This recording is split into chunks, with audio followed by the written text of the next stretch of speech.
Dun, da-da-da, da-da-da,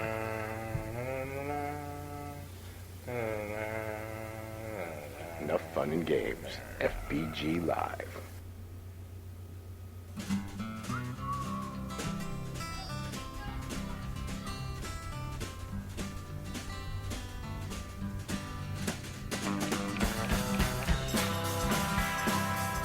Well, good evening. Today is Sunday, May the 3rd, and you're listening to the Republic of Texas Radio. I'm your host for the evening, Steve OBrien. And, well, if you're new to the show, welcome. And I, ask you to go over to thetexasrepublic.com. That's the website for the Republic of Texas. The Republic of Texas is a governmental organization inside the occupied United States. It's been put back together. There was this thing called, and it was an agreement that Texas went into the United States, and since 1836 forward, it was in abeyance. And, it came out of abeyance in somewhere around 2005, arguably 2007. That's some details we need to go into. But we have a few things that we need to talk about tonight. And really, there has been some stuff going on in the Republic of Texas behind closed doors. There's been some movement in the international front. Actually, there's elected officials have been journeying to multiple locations throughout Texas, talking to people about, finding a new location to house the Republic of Texas. The Republic of Texas meets in different areas, different parts of Texas. Sorry for the noise, friends. I got my son in the other room, just wanted to have a ball. But what I was saying is, the Republic of Texas is kind of like homeless at this point. The U.S. government occupies the Capitol building out in Austin, and I understand that. We all understand that. And so they move around the country and have meetings at different locations. This wasn't always that way. For a brief period of time, they actually had a location in Overton, Texas. So it was a building, and a mysterious fire burned it down, and I don't know. I've heard about that story, and someday we'll get into the fire at Overton. But coming up this Saturday, that would be on May 9th, 2015, that's the next meeting. That will be a Senate and a House meeting, and I'm not too sure if it's going to be a joint session. I'm hoping I'm going to be able to make it out there this time. Everything's not looking too good, but you can. It'll be at the VFW Post 2427. That's the Veterans Foreign Wars post. I'm really not too sure what that organization does, but they're going to let us in again. That's great. Because the last time we were in at VFW, there was kind of like some kind of raid, and multi-jurisdictional task force came in, and, they gave everybody a hard time. That's what we call the Valentine's Day raid. But you can go to our next meeting. It will be Saturday, May 9th. It starts at 9:30 in the morning. This one is in Tomball, Texas. Now, I think last week I said it was actually, south of Houston? I'm sorry, man. I don't know all these locations. Now I'm being told it's east of Houston. I hope I get it right. But you can find all this information at the TexasRepublic.com. Yeah, where to begin? Let's start with the bad news, folks. We lost another member of the Republic of Texas just last week, and it's sad. It's very sad. But one neat thing is, why do I even want to use my words when I can use the words of Dave Krupa?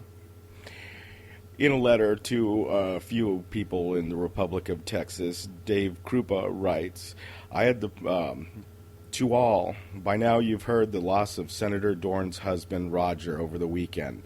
I had the pleasure of swearing him in as a representative for Fort Bend County, the Republic of Texas. It was very important to him, not knowing how long he would live. So we did it by phone on Tuesday. He'd been temporarily appointed by President John Jarnicki pending the special elections. The special elections were held on April 27th, and I'm not too sure the outcome of all of them. We'll get it this weekend at the meeting. Back to the email. Dave Krupa actually continues and says, I felt that it was very special situation, and when contacted, agreed to do it. I am very confident any Republic of Texas official contacted would have done the same. Unfortunately, he didn't survive his illness, and he is now representing us in heaven. Isn't that cool? But you know what? You know, a lot of these people, a lot of people wait to the end of their lives to get involved and do things and make changes, right? Maybe, and I really like that. Roger got involved, and he wanted to make a change, and it was such a blessing to him to be part of this great organization, to be part of this great state of Texas, trying to bring Texas back to, well, the people of Texas. Why should it belong to a rogue federal government called the corporate United States of America? Yeah, we like the idea of Texas for Texas. But look, if you're new to this show, if you're new to Texas independence, I really want to refocus you back to thetexasrepublic.com. Go online, start doing something. Don't wait till you're at your end of life and you've reached a point where, you know, you have nothing else to risk. We need confident people. We need people that are, well, not afraid. You know, I know fear is normal, and, you know, some fear you just can't get over. But it takes all of us standing up and doing what's important to actually get something done. It's a shame. It's a real shame we don't have more people that are, you know, like Roger Dorn. You know, he died of pneumonia. And, yeah, that took him out. I met him once, you know, in passing at a RT meeting, and it would have been nice to actually get to know him a little bit more. Maybe we'll get some more words about, you know, who Roger was, but get involved. Do something. TheTexasRepublic.com is a great place to start. So, okay, well, let's just go there, too. If you visit FBGlive.com, you'll notice that we've changed something. We've actually added a GoFundMe campaign for the Roach family. And, well, that is relevant for one particular reason. Frankie Nieto of the Frankie Nieto Show, a Texian, has fallen into hard times. You see, his daughter, this little child, she got sick. She got, oh God, I can't even remember exactly what they say that happened to her. And that started all this stuff. She goes to one hospital, and then they ship her off to San Antonio. That's right, spinal meningitis. It was really bad, and they fought that. Now she's got some water on the brain and this and that. And so the family's been there for about 2 weeks. Now, Frankie's not a rich man. You couldn't even try to get that one going. And, you know, they were barely hanging on to begin with. Well, this thing has kind of pushed them over the edge, and so they need your help. They need your help because, well, one night when they were all leaving the hospital, unfortunately, Frankie Nieto fell asleep at the wheel, hit the accelerator, and took the family's only vehicle into an accident. And so the vehicle was totaled. Frankie was then admitted to the hospital for fatigue and for scrapes and bruises. It's a damn shame. If you can help, any help is, you know, appreciated. go to FBGlive.com and click on GoFundMe. Frankie has served the Republic of Texas very well. In fact, if you've ever seen our Republic of Texas T-shirts from the rally that was set up here in Fredericksburg, that was Frankie's vision. He actually came up with the idea, and all the advertisers on the back, which funded the actual project. You know, not all the vendors on the back were his, but the majority of them, that T-shirt, those T-shirts were all funded and made possible by Frankie Nieto. He needs your help. Go to FBGlive.com and click on GoFundMe, and you can help him and his daughter get well. Maybe they can get a car. I guess, you know, in one day they've raised $400. That's getting closer, but it's probably not going to get them a car. Yeah. Okay, enough for the doom and gloom. Let's start talking the good stuff. What is the good stuff? Here's the good stuff. So I was telling you, these elected officials have been bouncing around Texas. You know, Texas is a big place, so that's taken an awful lot about them.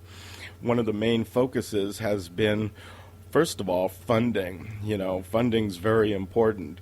It seems that Glenn Fern's Dwala account is dead on arrival. They never were able to get that going, and, you know, quite honestly, I think that that's just it's gone. It's gone. They're not going to have the Dwala thing. That was a waste of $500. And, but I don't know. Maybe Glenn Fern can get it going again. From everything that I've heard, it's dead. But there's other problems with finances. Well, how do we actually deal with finances in a republic? Once you get off the dollar, you're going to have to replace it with something. And the current Texas Constitution only allows the government of Texas to do business in silver and gold, which is, you know, it's good. It's an interesting way to do it. You know, precious metals are important. But there's a problem because you don't, well, first, where do you put your silver and gold? And two, there's not enough silver and gold to back everything, so there's a lot of conversations that have been going on about that. The search is on for a county with a low population and a sheriff that understands the importance of Texas being Texas. So some folks are kind of going out there trying to find this place in Texas, and looks like they're going to be putting in a depository. So this will be, you know, you kind of dig a hole in the ground, you fill a bunch of concrete in it, you put a bunch of steel in there, and you guard it and you keep it safe. There are a lot of people that are interested in doing that, and actually people that have done this before in the past and that have operated these kind of facilities that are involved in this. So this isn't a pie in the sky if Steve wants to dig a hole and pour some concrete type thing. There are a lot of people that support Texas independence. They're out there. And are you? On the other side, a search for a more permanent home. So the Republic of Texas can actually start, digging its heels in, you know, and they could put together some infrastructure. At least there would be a meeting hall instead of going here and there and here and there. That'll be quite good. A conversation was going on, and they were saying that, there's a real estate guy, and he owns a lot of properties, and he's very friendly with the idea of Texas independence. So that will flush out in the next coming weeks or months, and I'm not at liberty to say any of the details according to that, and I'm not too sure how many details there are, but it's a live one. It's a good one. Texas may have a location at some point. A few other things that I need to cover before, too long. The international front. How do I even frame this? So the Republic of Texas has been talking to different international sources, a lot of them close to the people that are currently work with the world courts and so forth, to get the case heard for Texas independence. And that's very important. And so they had a meeting this was it this week or the week before, and started hashing out some of the details and where do we go from here. And that seems like it's rolling again. And it definitely seems like it's rolling again. But we'll see, because talk is talk and actions are actions, and we'll deal with it. I don't have too much more to cover. Not tonight. It's going to be a slow news week, and I am hoping to get over to the Tomball meeting, because it's important to get there every once in a while. I'd like to be there every time. Money does not allow for that, and transportation is not there for me for this week, and so I'll be leveraging some other people to hopefully bring you the audio from the show. And wow, it would be nice to, I've never actually listened to it non-live, and that'll be kind of interesting. I would like to say another, I guess it's continuing to build, and it's not necessarily Republic of Texas information, but, the corporate Texas governor, Greg Abbott, he's actually, I don't know what the heck I want to say about him, but he's mobilized the Texas State Guard. Are you familiar with the Texas State Guard? Because I wasn't. But it seems like the governor of Texas created a organization called the Texas State Guard. Now, those guys are, how do we even say this? Those guys are based out of a camp, a military base in Austin, Texas, and they do things like radio communications and do this and that, and their whole job is to assist in in emergency. Now, the only person that can mobilize them is the governor, the corporate governor of Texas. So, yeah, that's right, Camp Mayberry. I've never heard of that either, but maybe I'm ignorant, at least ignorant of the details.